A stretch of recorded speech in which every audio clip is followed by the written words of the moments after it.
Hey, what's up, guys? Tugi here, back again with another episode of my Hartford Whalers franchise mode series here on NHL 18, and today it is time for another draft. And in a way, I feel like I have to sort of redeem myself here. A lot of you weren't happy with the major event of the last episode of trading Radek Bulis to acquire Roman Josi. Now, I'll say what other people have said in the comments. You have to realize we're going for the cup. Yes, Pastrnak, Marner, if we keep him, Nolan Patrick, they're all younger players, but they're already at the stage where we really don't want to continue like a slow build towards being contenders. We have Artemi Panarin as well. This is our time to start going for it. Now, again, we ended up in this situation much faster than I ever would have expected, but that's what happens when Pastrnak and Marner, Artemi Panarin, end up on the free agent list, and we were able to take advantage of that. Now, yes, is giving up Radek Bulis risky? Absolutely. But at the very least, we have Roman Josi. The defense is looking good. Our goaltending is looking good. Depending on how this draft goes in the upcoming free agency period, we could absolutely see ourselves as true cup contenders heading into this next season. So that's all I'm going to say. I'm not going to sit here and just keep thinking of ways and reasons to defend the trade. It is what it is. We did what we had to do to move this team even further into cup contention. Now, again, aside from that, as we have a ton of exact potential players, which is fairly surprising, I have to admit, how we managed to get someone on exact potential when we only scouted them 3 times is beyond me. When we've scouted other people 17 times and we don't have an exact potential. The scouting system. The scouting system at its finest. But the big question, of course, is whether or not I was going to trade Mitch Marner. Of course, he's suffering from a bit of a morale crisis right now because he missed out on 1 start. Boo-hoo, but that's the way it works. He still has incredible trade value, which says to me he could still turn things around. I mean, he has more value than a Nolan Patrick at this point in time.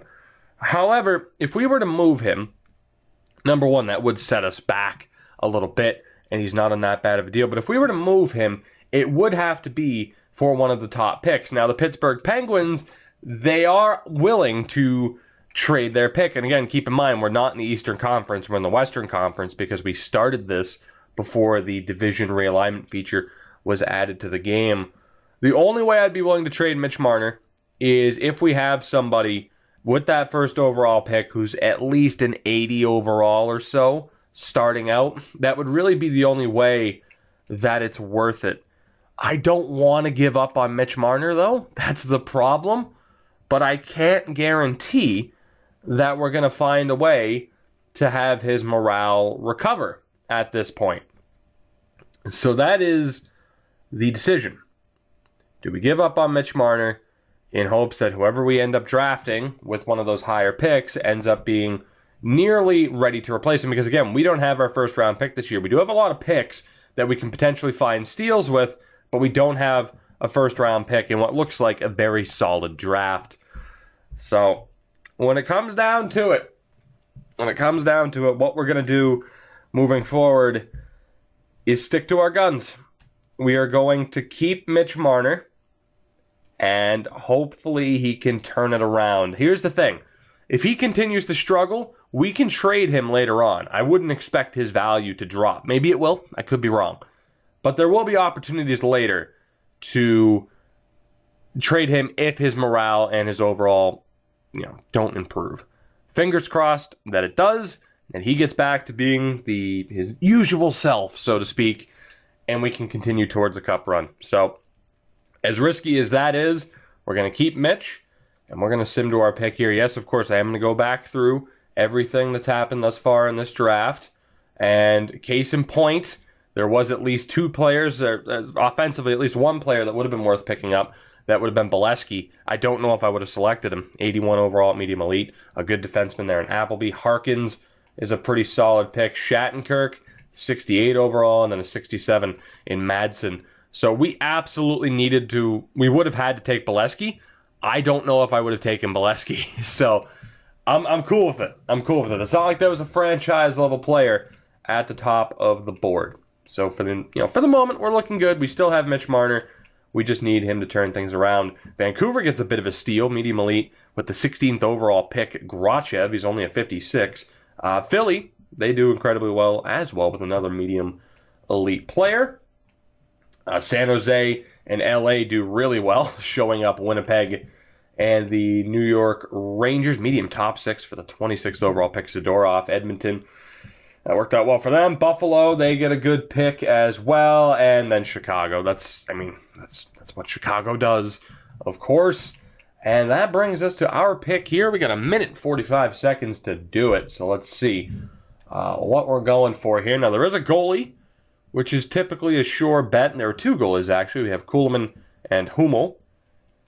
And aside from that, there really isn't a guaranteed pick here, which is scary. Of course, you have exact top 9, but the only way Sylvester is really worth that is if he's high top 9.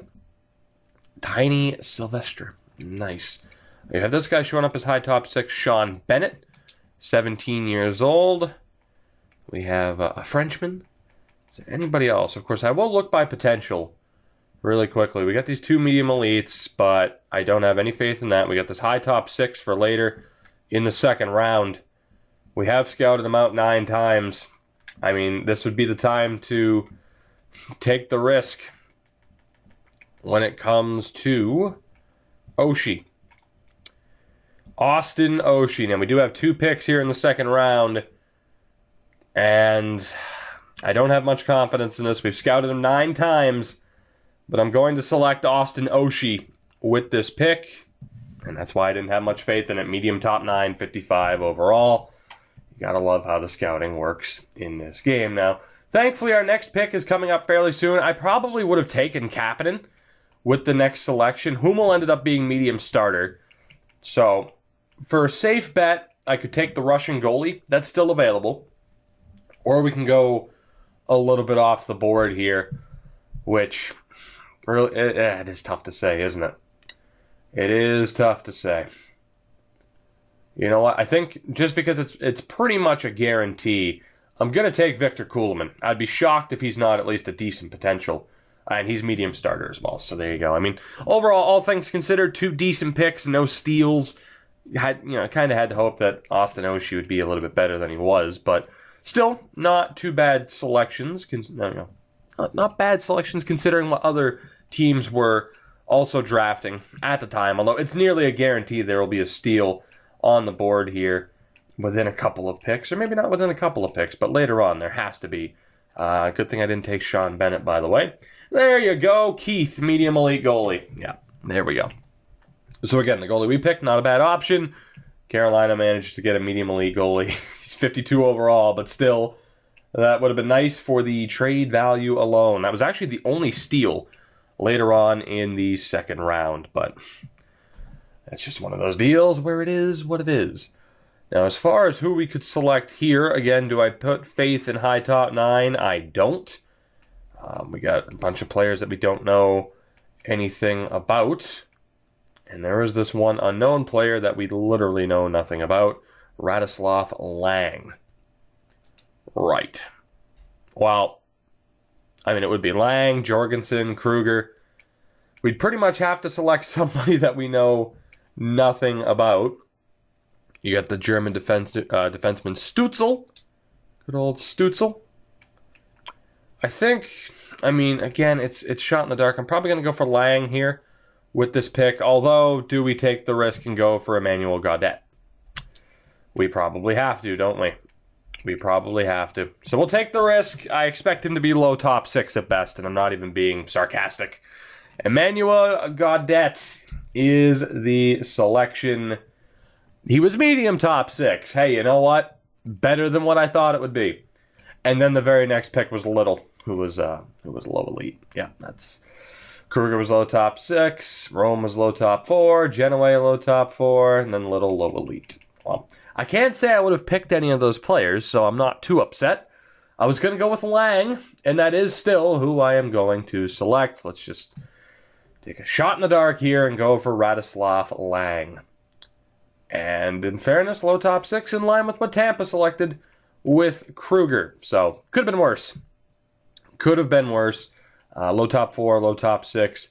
That seems to be the theme at the moment. Right. Okay. Can we find a steal? That's the question. I'm not going for good old Mark here. It's not happening. Because I have no faith in that. You got Slater as well. So I'm looking at McCarty, Stützle, DeVries, or Robichaud. But I'm not taking another goalie. So it's either McCarty, Stützle, or DeVries. You got Lucas McCarty and then 2 defensemen, Christopher Stützle and Jamie DeVries. I'm going to take the American DeVries. Just why? I don't know why.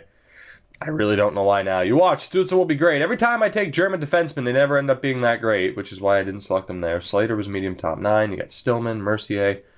Anybody decent that I missed out on, potentially? Robichaud was medium starter. McCarty was high top, or a high bottom 6. Banting was low top 4. Stützle was low top 4. Because, of course, he was. And 2 overall points better. Yeah, that's... Oh, that's great. The one time, and for those of you who watch me on Twitch, you know, typically when I have a choice and there's a German defenseman on the board, because of my love for Dennis Seidenberg, I take that German defenseman. Didn't this time, and it comes back to haunt me. Now, you have Ivani here, medium top 6. I don't really have any faith in that. I really don't. But you watch, the one time I don't select somebody with that potential, it will come back to haunt me. I don't know anything about the Ukrainian Pavel Koltsov. I don't know anything about the American Seth Whitman. And I don't know anything about the goaltender Morrow. So it's either I go for Whitman, Koltsov, or Ivani. Ivani? I don't know. Len Ivani. If I select him, I'm going to regret it, but if I don't select him, I'm going to regret it. I'm going for Koltsov. Ukrainian-born, prove me right, and you didn't. Medium bottom 6 out of 55. Ulanov was the same. We got to scroll all the way back to see Chicago's pick. And it didn't break my heart, at least, so that's good. 4th round, we'll sim to our next selection. Artem Anisimov is a Bruin, by the way, and Ryan Suter's off to Buffalo. You got Morrow, DeVoe. Franzen was low elite. Never really looking at selecting him, though. I really wasn't. So we do have back-to-back picks, which maybe we can find a way to find some steals here. I do need to double-check how many picks I have left. Because it's like we have these players right here. There aren't any other like guaranteed slam dunk picks on the board for us at this point. So again, the options always are, do you just pick with who's projected to be drafted next, or do you go off the board with some of those selections based on the scouting results? We have a ton of picks in the 5th round still to come, and another pick in the 6th. Hit the wrong button, but that's okay. So it's nice to know we still have plenty of picks left, so we don't have to go off the board just yet. But we do have back-to-back picks, so I'm going to be taking McGuire and Ivani next. And we're going to go with Ivani with this next selection, medium bottom 6. I imagine Whitman will be the same, right? Let's select him anyway. Well, at least I'm consistent, right? At least I'm consistent with some of these picks. Damn it. Like, it hasn't been a bad draft, you know, so to speak. It's been decent, but we haven't found any steals, and that's typically a problem, especially when there's another... Not that I was going to take another goalie, but of course Hart's medium elite. Of course, we didn't scout out goaltenders, because as it is, when you only focus on forwards and defensemen, you still don't get that good of results. So there's really not enough time to split it between forwards, defensemen, and goaltenders. Good Lord. That's what now, 2 medium elite goalies that we've missed out on in this draft. I mean, aside from him, there was really nobody else that I regret missing out on. But let's see what we can do here now at this point in time. 5th round projected, we have Climie, Denny, and Ellington that we're looking at. I mean, Climie is the only one with high league interest. Orlando Climie. Hell of a name. 6'4", 198, two-way forward. Played in Germany. Why not? Let's see how good he is. I am consistent. I am consistent. Del Zotto was selected next. We have back-to-back picks. Oh, God. Again, this draft isn't going terribly, but it's not going great either. That's for sure. 5th to 6th round. Is it at this point where we just start going off the board? Is it at this point where we start going off the board? You have Sharma, Eichel, and those are really the only two left. So I guess I don't have to go off the board yet. Still looking for some steals. I don't know anything about Denny or Ellington. Let's go for Ellington and hope for the best. Thankfully. There we go. Thankfully. Again, it's not quite a medium elite, but we do get a low elite player at this stage in the draft here in the 5th round, which is always nice. I'm going to go with Denny for the next pick as well, and we're right back to consistency. But Ellington, low elite in the 5th round with the 6th pick. I'll take it. We needed something. Again, it's not quite a major steal, but it's at least a small victory, and any sort of victory in this draft at this point, I am more than happy with. So let's see here. Who do we have next? Mikanov, good Branson, Eckford, and Emlin's there. You got Pearson projected here in the 5th to 6th round. McCann. All right. So let's see. He shows up as medium top 9. And so does Mikanov. So I'm going to go with the sniper Vyacheslav Mikanov with our next pick. He played in Russia. Low top 9. Not quite ideal. And after that selection, we'll go down here to the Norwegian Fredrik McCann, who played in Finland. And I am beyond consistent with these medium bottom 6 selections right now. At least I'm not getting AHL potential players, but damn, man. Damn. Let's see. There's nobody yet that I really regret missing out on, thankfully. So, all things considered, decent picks at that point in time. 5th to 6th round, we're not going to take anybody there. So that now we're looking at the 6th round, which, again, we will go with the defenseman Joffrey Eichel. Played for the Guelph Storm. He'll be our next pick. Shows up as medium top 4 and is, of course, medium 7th, which is in line with what Edmonton just selected. So that's always nice, but not a steal. Not a steal. You have Schmaltz, Bowie. So yeah, there's really nobody that I regret missing out on. Cracknell or DeAgostini would have been good selections. Papineau would have been a decent pick. But, for the most part, Tillett would have been a better selection. Ewan would have been a better selection. Van de Velde would have been a better selection. Okay, never mind. Never mind. It could have gone better. That's what we're learning here. It could have gone better. But regardless, he's at the top of the list. He was going to be our next pick anyway. Billy Sharma. Billy Sharma. Just be better than low bottom 6 and I'll be happy. Just be better than low bottom 6. He's low top 9. There you go. Scouted him 9 times. Shows up as medium elite and he's low top 9. Can I fire my scout, please? Can I please fire my scout? Please. We will double check to see who the Blackhawks selected. They got Harima. And you know what? For the hell of it, we'll trade for the Mr. Irrelevant pick, and then that way we can see what happened in the 7th round. So we'll give them our 7th round pick 2 years from now. Because I don't have next year's pick. Will that go through? Yes, it will. Okay, cool. So let's go ahead and sim to the end of this draft. I'm going to call a timeout just in case, because the Lord knows I'm going to be indecisive. Wow. The penultimate pick in this draft, Machowski, low top 6. What a pickup for Montreal. You got some low 9ths. Anything crazy here aside from Montreal's selection? That's the question, and that's the answer. Bull, low elite in the 7th round for the Vancouver Canucks. Right. Clements, low elite. Is that not that? Weren't we keeping an eye on Clements? We were. He was the one that was projected to be undrafted, wasn't he? He was the one that was projected to be undrafted. Now, I'm not... Yeah, that's Lee Clements.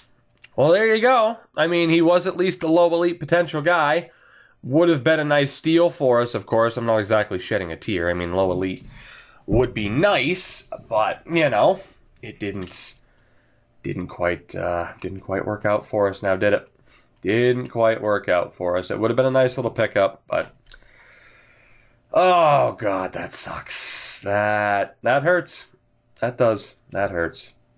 That really hurts. And as it is, I can't even check to be like, oh, where's my watch list players? Because you can't blame me for forgetting about Clements when there's no way to bring up your current watch list, and we didn't expect to have a pick in the 7th round. But anyway, we'll definitely go with either Gagne or Marsh. Philippe Gagne or Bear Marsh. That's a tough selection. Now, Gagne was someone we did notice on the scouting, the prospect board at one point. I'm going to go for Gagne. Why not? Why not? Low top 9. Okay, well, what a way to end that draft. You cannot blame me for forgetting about Lee Clements when there's no way, at least from that menu, to chat. I'm sure there is a way, okay? I get it. It's fine. It's fine. Don't worry. It'll be fine. There might be a way once you're actually not looking at the board to double check. I'm not sure, to be honest. But again, it's not like I record these episodes back to back to back. Whatever. It's fine. We missed out on a low elite potential player. Half the time when I get a low elite potential player, you guys are like, oh, Togi, it's not even a big deal. You find them all the time. Was that draft great for us? No. It really wasn't. But that's okay. And you know why? It's because we are cup contenders, damn it. We are cup contenders. And in the next episode, oh yeah, that's right. That's right. We're stopping right here. Why? Because I said so. But we are stopping right here with that draft. Because the next episode, I mean, it could be a little bit busy. We could have a lot of work to do. Why? Well, because we have $10.28 million in cap space. And as far as who we have to re-sign, well, the answer is nobody. We're letting go of Dadenoff, Flynn, Wheel, and Conacher. Probably let Edmonds walk. We get to finally sign Jet Wu. And he's literally the only player. He's literally the only UFA we have to worry about. And then with RFAs, we have Sam Olsen. That's it. That's literally all we have to do. Actually, so you know what? No. Here, you know what? Just for you, yes, you in particular, I'll at least see who's on the free agent list. How about that? We'll at least go and double check to see who is on the free agent list that we could potentially make a move for. Edmonds, you're 58 at 20 years old, but you are gone. Let's sign good old Jet Wu. And the other ones I'm also just going to let go of. No, Alexandrov, we are not offering you a deal. You are gone. So there you go. That was it. We don't even have any goalies to worry about. Yes, we could sign the new medium starter goalie, and we probably will once we get to the preseason. But at the very least, I guess we'll take a look at the free agent list. Am I kicking myself over forgetting about Lee Clements? A little bit. Let's be honest. I am regretting that just a little bit. That would have been a nice steal. That would have been a nice pick-me-up. At the very least, we did get one low elite player in the draft, and that helps. Yes, that extra player would have been nice, but it didn't happen. It didn't happen. Not to mention, I mean, at that point, I was pretty discouraged with how many players didn't end up being that great. And speaking of not great, the free agent list. The free agent list. So, you know what? God, did we just keep going then? We might have to just keep going at this point because this is bad. Like, this is bad. There is Jorgensen here who we'll go after. Hopefully he signs with us. He's pretty much the only defensive prospect worth going after. And then forward-wise, there's nobody. This is one of the worst free agent classes I think I've ever seen. We've literally sent out one contract offer. We have $10 million in cap space to spend and nothing to currently do with it. That is just great. So, you know what? Let's send to the next season then. Fuck it. The show keeps going. Jorgensen did sign with us, which is nice. So there you go. We didn't get Clemens, but we did at least end up with a decent enough player in the form of Jorgensen. Now, I will edit the trade block here as well. And we'll get a look at what our team is shaping up to be when we get to the preseason. And from there, we'll end the episode at that point in time. Although, who knows, maybe I'll end up making some moves. This could be a longer episode than what I planned. Which, how often have you heard me say that? Every other episode, at least? Oh, Lee Clements. Lee Clements. Low elite. That is unfortunate. But them's the breaks, right? Them's the breaks. I cannot believe how bad that free agent class is. Seriously. There's nobody worth going after. Like, yeah, we might still have a couple of issues with our team, or we might have to sign a player or two. But for that price, some of those free agents were going for it. What, Backlund was 84 overall at the top of the list, if I'm not mistaken. That is a poor situation. So I'm glad we can avoid that. But let's see here as the new season begins. If it ever wants to load, that would be great. How are you?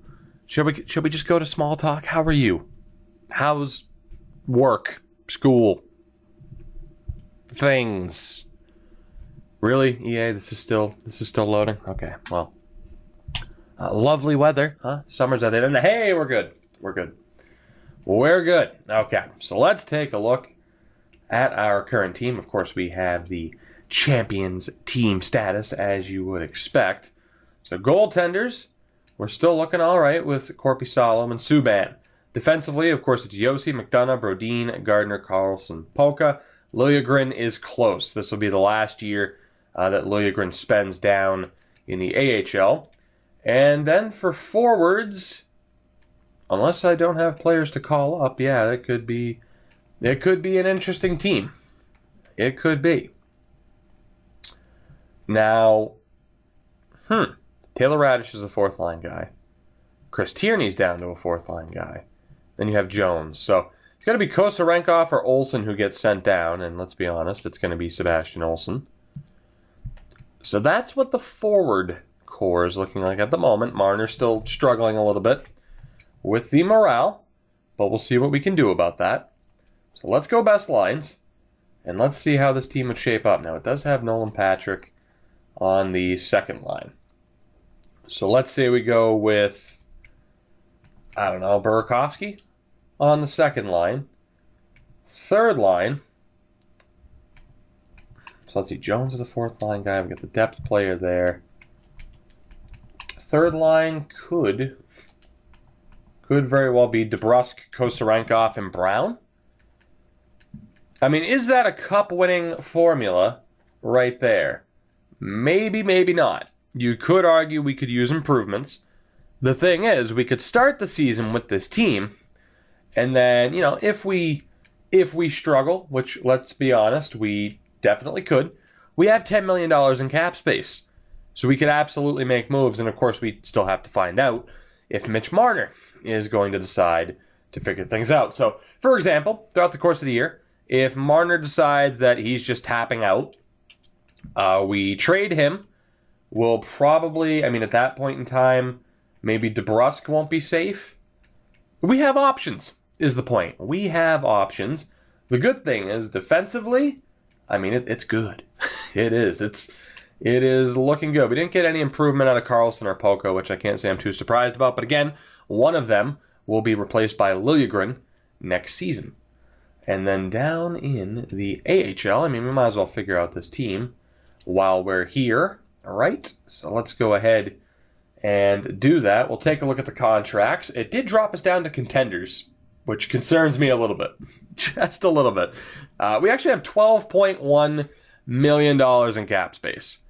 So yeah, we have options. We also have prospects that we can get rid of if we need to, including the fact that I should probably just trade Kovalev and sign Kuhlman as the third string goalie option. So we have maneuverability. We're looking good. It's just a matter of what we want to end up doing here. And then again, as far as defensive prospects go, I mean, we're not going to sign Eager or Wiley in here. Just let me look at unsigned players.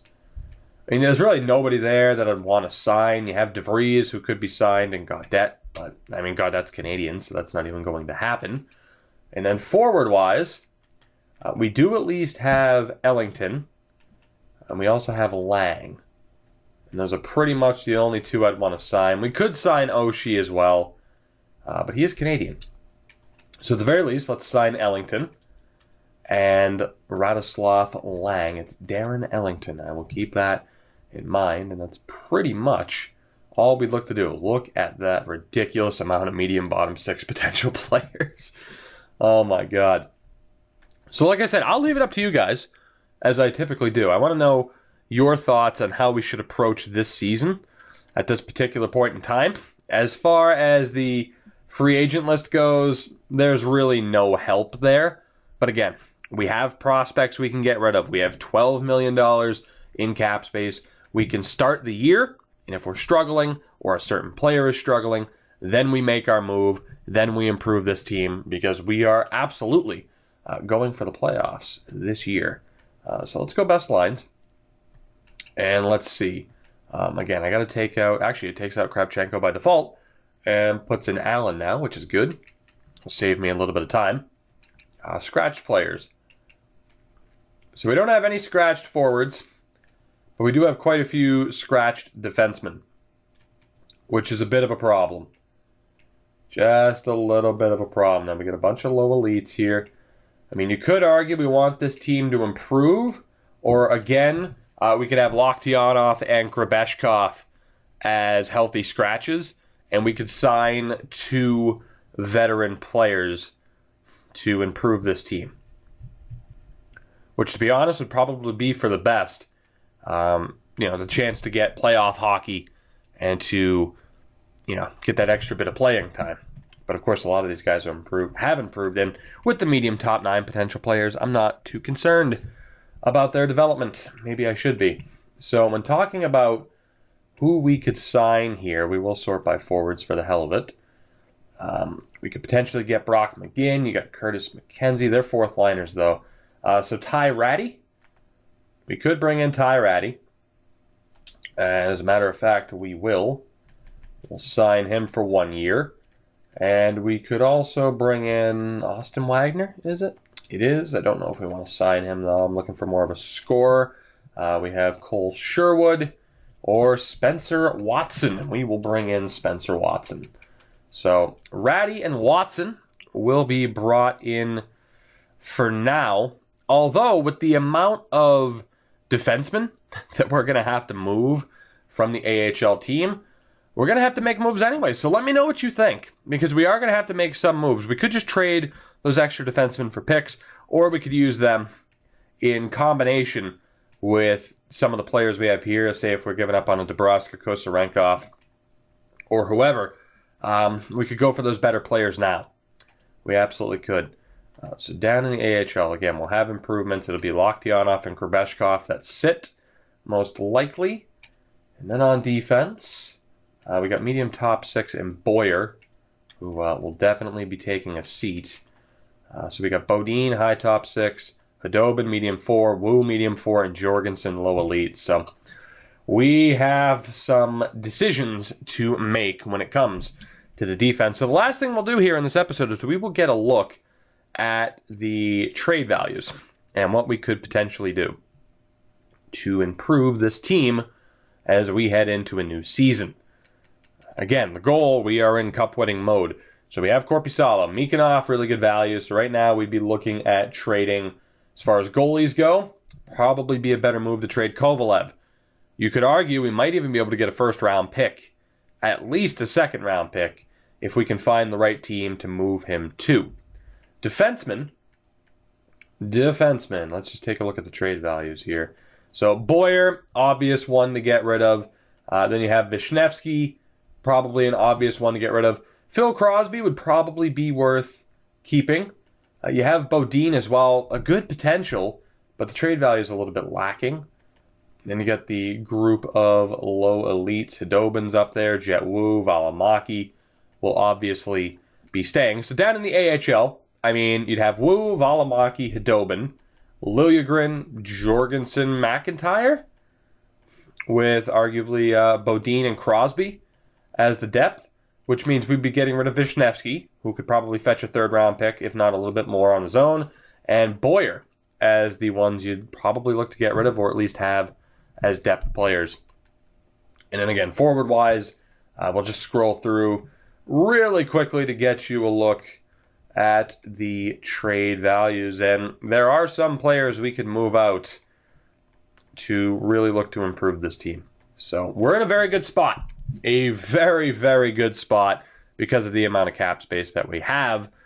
Granted, we are going to have some players we have to re-sign at a certain point in time. But guys, I want to hear from you. What should we look to do to reinforce what we have already established for our team before we begin the next season? Let me know what you think. I hope you enjoyed this episode despite a meh draft, if we're being honest.